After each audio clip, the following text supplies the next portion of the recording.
Dios bendiga a todos en este nuevo día, ya hoy para algunos, terminando una semana más laboral.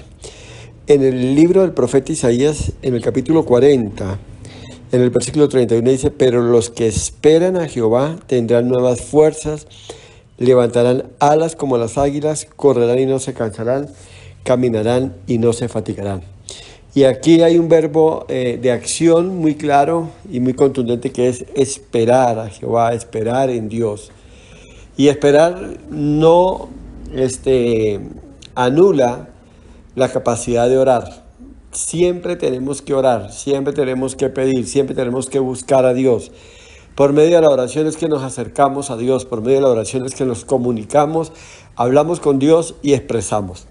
Pero esperar también implica descansar en Dios, y ese descanso es una confianza donde yo sé que Dios me va a escuchar y sobre todo tengo claro que Dios tiene el poder, óigame bien esto, para resolver y ayudarme en la situación en la que me encuentro.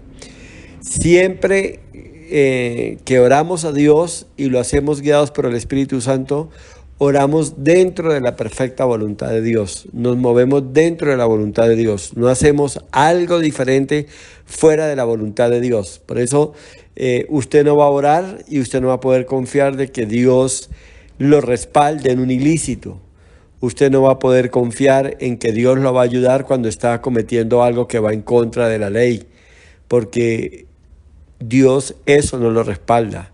Usted no va a orar cuando está pidiéndole a Dios que destruya, haga algo para favorecerse, para alimentar su sed de venganza, su deseo de ver el mal en otro.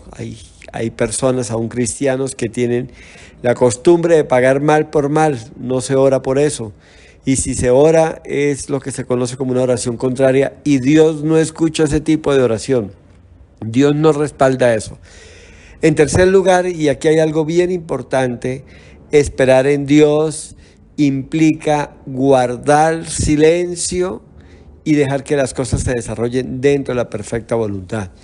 Muchas veces, y lo he sabido, y en mis inicios yo lo hice también, oraba y quería darle las directrices a Dios. Señor, yo necesito que muevas esto, que cierres aquello, que abras aquello, que cuando yo diga esto, entonces pase esto y aquello. No.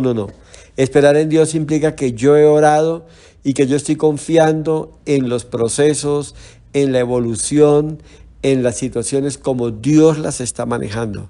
Yo no tengo por qué darle instrucciones ni órdenes a Dios, ni explicarle cómo tiene que hacerlo y cómo tiene que moverse. Y algo importante en esta situación es entender que los tiempos son de Dios.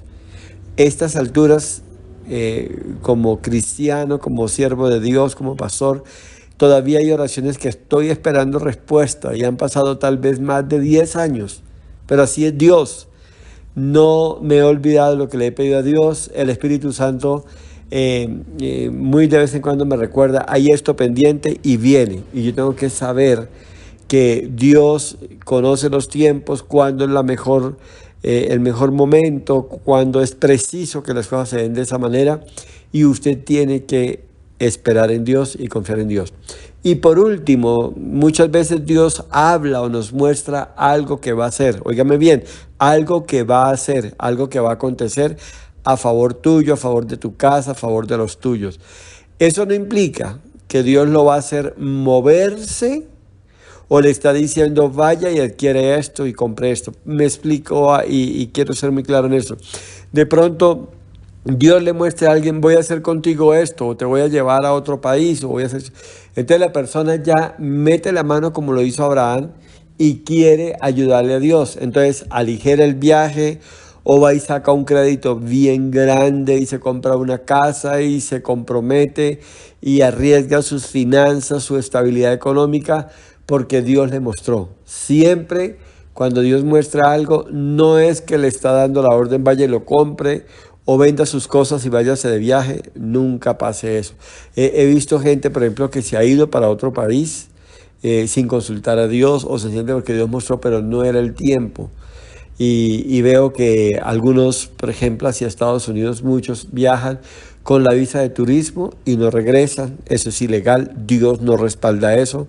En segundo lugar, muchos viajan con mentiras, entonces van y dicen que son perseguidos, políticos que se sienten en peligro, que se siente su seguridad comprometida y buscan asilo político y etcétera, etcétera. Y he sabido personas que lo han hecho mintiendo y esto ha sido una debacle.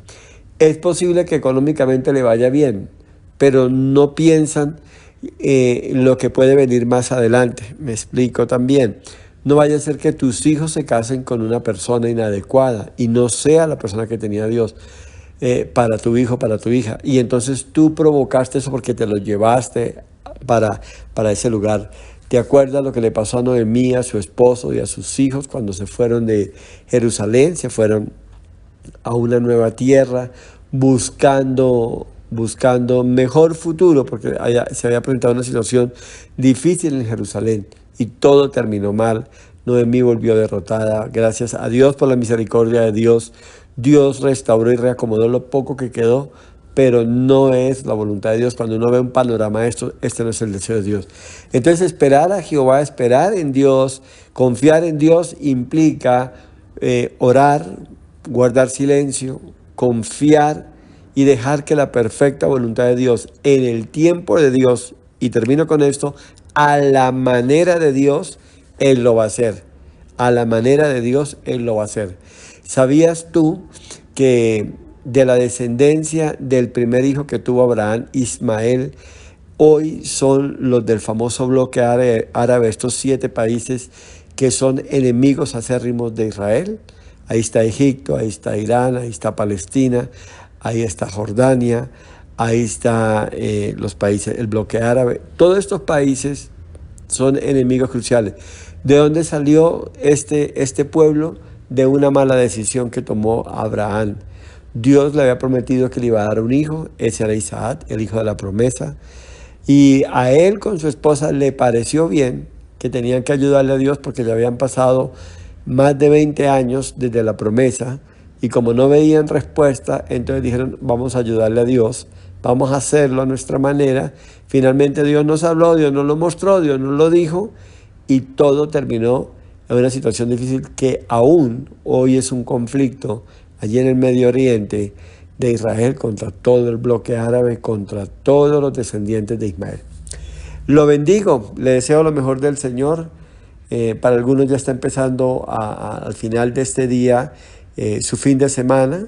Les deseo lo mejor de Dios. Vayan y prográmense para el domingo ir a la iglesia. Formen parte de una congregación. Preséntense al pastor. Muestren su deseo de buscar a Dios, de servir a Dios. Sométase a la autoridad que hay en su iglesia y sirva al Señor con alegría y con gozo. Un abrazo para todos, que el Señor les bendiga en gran manera.